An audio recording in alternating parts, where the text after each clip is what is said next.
નમસ્કાર મિત્રો, સ્વાગત છે આપણી યુટ્યુબ ચેનલ લોગ ઇન્ડિયા નોલેજના એક નવા વિડીયોમાં.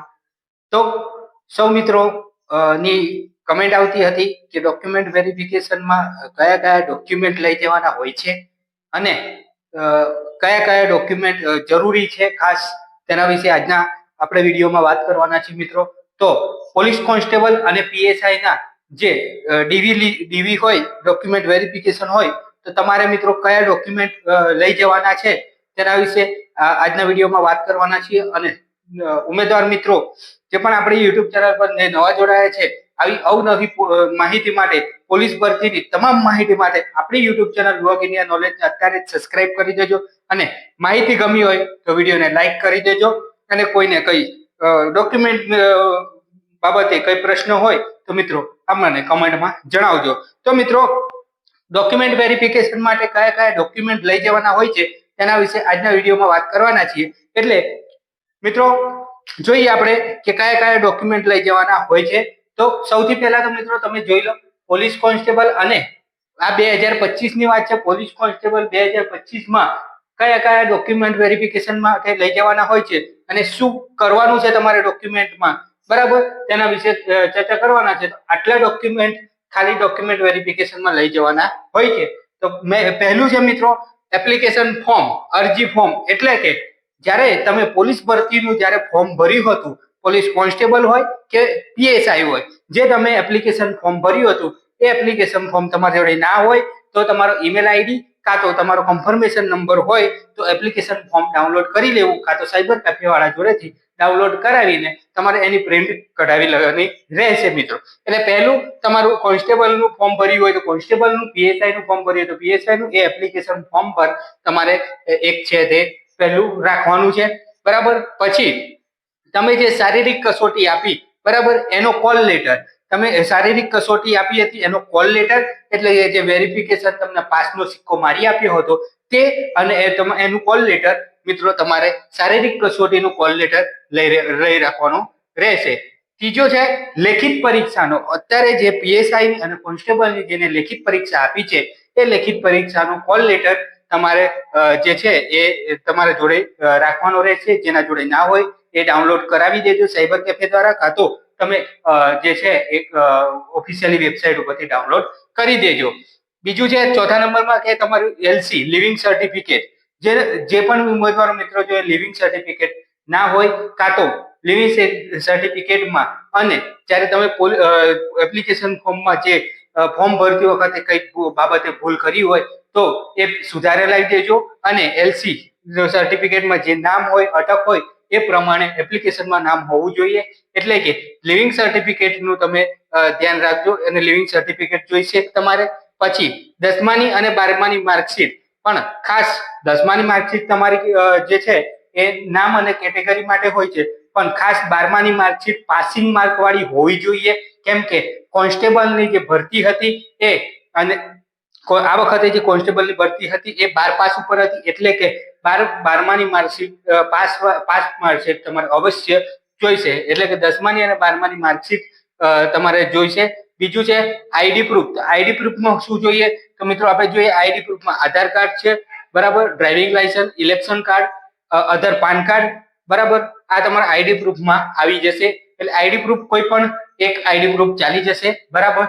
જે તમે ફોર્મ ભર્યું હોય, બરાબર, એપ્લિકેશન ફોર્મ ભર્યું હોય એમાં જે નામ મેચ થતું હોય એ આઈડી કાર્ડ તમારે જોડે રાખવાનું રહેશે, બરાબર. પછી છે કાસ્ટ સર્ટિફિકેટ, એસસીબીસી વાળા માટે, જે એસસીબીસી કેટેગરી છે એ લોકો માટે કાસ્ટ સર્ટિફિકેટ, અને એસસીબીસી માટે જે છે એ લોકોને નોન ક્રિમિનલનું બર્થ સર્ટિફિકેટ અચૂકપણે કઢાવી લેવાનું રહેશે. કોઈની ડેટ પૂરી થઈ ગઈ હોય તો ધ્યાન રાખીને જોઈ લેજો, અને ડેટ પૂરી થવાનું હોય, બરાબર, નજીકના 1-2 મહિનામાં, તો નવું કઢાવી લેવું. કેમ કે હવે ભરતી બોર્ડ ચલાવી લેતું નથી, એટલે નોન ક્રિમિનલ અને કાસ્ટ સર્ટિફિકેટ તમારું હોય પણ નોન ક્રિમિનલ ના હોય તો ડેટ પૂરી થઈ ગઈ હોય તો અચૂકપણે જોઈ લેવું એકવાર ડોક્યુમેન્ટો, અને નવું કઢાવી લેવું.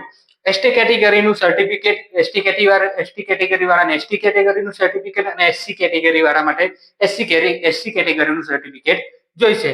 વિડ્રો સર્ટિફિકેટ મહિલાઓ માટેની ખાસ, કે જે વિધવાઓ મહિલાઓ છે, બરાબર, એ મહિલાઓને ખાસ વિધવાનું સર્ટિફિકેટ જોઈશે, કેમ કે જો એમનું સર્ટિફિકેટ નહીં હોય તો જે એમને માર્ક મળવાના છે એ મળવા પાત્ર નહીં રહેશે. એટલે જે મહિલા ઉમેદવાર છે એ જે વિધવા મહિલા ઉમેદવાર તેમને વિધવાનું સર્ટિફિકેટ પણ જોઈશે.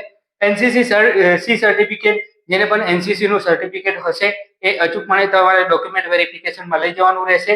ભલે તમે એપ્લિકેશન ફોર્મમાં એડ કર્યું હશે એટલે એ તમારે લઈ જવાનું રહેશે. આ જે એનસીસી સર્ટિફિકેટ તમે નહીં લઈ જશો તો તમને જે 5 માર્ક મળવા પાત્ર છે એ તમે ગુમાવી શકો છો. એટલે એનસીસી નું સર્ટિફિકેટ ખાસ લઈ જવાનું રહેશે.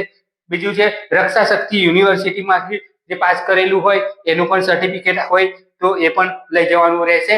પછી આગળ બીજા ડોક્યુમેન્ટની વાત કરીએ કે સ્પોર્ટ સર્ટિફિકેટ, એટલે કે નેશનલ, તમે સ્પોર્ટમાં ભાગ લીધો હોય કોઈ જગ્યાએ ઇન્ટરનેશનલ લેવલે, નેશનલ લેવલે કે ઇન્ટર યુનિવર્સિટી લેવલે, તો એનું સર્ટિફિકેટ તમારા જોડે હોય તો એ સર્ટિફિકેટ પણ તમારે લઈ લેવાનું રહેશે.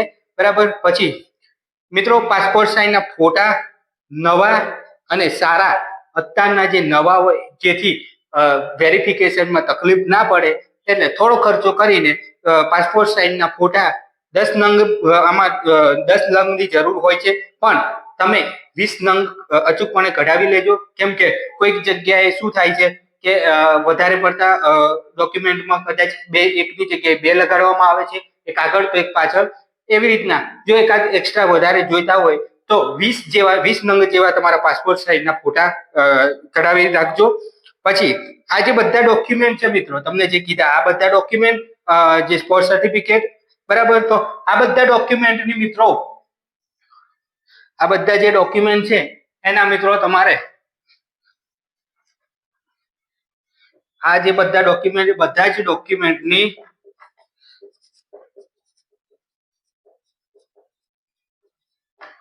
3 સેટ મિત્રો. કેટલા? બધા જ ડોક્યુમેન્ટના 3 સેટ કરાવવાના, ઝેરોક્સ કઢાવવાના રહેશે. અને એ ઝેરોક્સમાં તમારે ટ્રુ કોપી, મિત્રો યાદ હશે તમને, આપણે ટ્રુ કોપી પહેલા કરાવતા હતા, તો ટ્રુ કોપી કરાવવાની રહેશે મિત્રો. ટ્રુ કોપી તમે વકીલ થ્રુ પણ કરાવી શકો છો, કાં તો સ્કૂલમાં પણ કરાવી શકો છો, કાં તો ગવર્મેન્ટ હોસ્પિટલમાં પણ ક્લાર્ક કરી આપતા હોય છે. જેને જે રીતના ટ્રુ કોપી કરાવી હોય એ રીતના તમે આ જે 3 સેટ છે એ ઝેરોક્સોમાં ટ્રુ કોપી કરાવવાની અચૂક રહેશે. અને ખાસ ઈડબ્લ્યુએસ ઉમેદવાર માટે, તો ઈડબ્લ્યુએસ ઉમેદવાર માટે ઈડબ્લ્યુએસ નું સર્ટિફિકેટ અવશ્ય જોઈશે.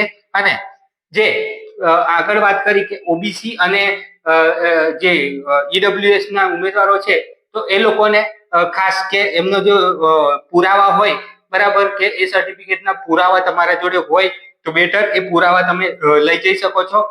ઘણા ઉમેદવાર કહેતા હતા લાઇટ બિલ, પણ લાઇટ બિલની ખાસ કોઈ જરૂર નથી. તમને જે કીધા એ આટલા ડોક્યુમેન્ટની ખાસ આવશ્યકતા હોય છે. એટલે આ ડોક્યુમેન્ટો અચૂકપણે તમારે જે છે એ તૈયારી કરી રાખવા, રેડી કરી રાખવા. બરાબર. હું આશા રાખું છું બધાને ડોક્યુમેન્ટ જે 2025 કોન્સ્ટેબલનું છે એમાં જે ડોક્યુમેન્ટ વેરિફિકેશન કરાવવામાં લઈ જવામાં આવતા જે ડોક્યુમેન્ટ હોય તેના વિશે જે માહિતી આપી એ તમને માહિતી ગમી હોય તો વિડીયોને લાઈક કરી દેજો અને બીજા મિત્રોને શેર પણ કરજો, એટલે એ લોકોને પણ ખબર પડે મિત્રો. અને તમને કોઈ ડોક્યુમેન્ટમાં કોઈ ક્વેરી હોય તો કમેન્ટમાં જણાવજો મિત્રો. અને આશા રાખું છું બધા મેરિટ લિસ્ટમાં આવી જાય. બરાબર. જય હિન્દ, જય ભારત મિત્રો.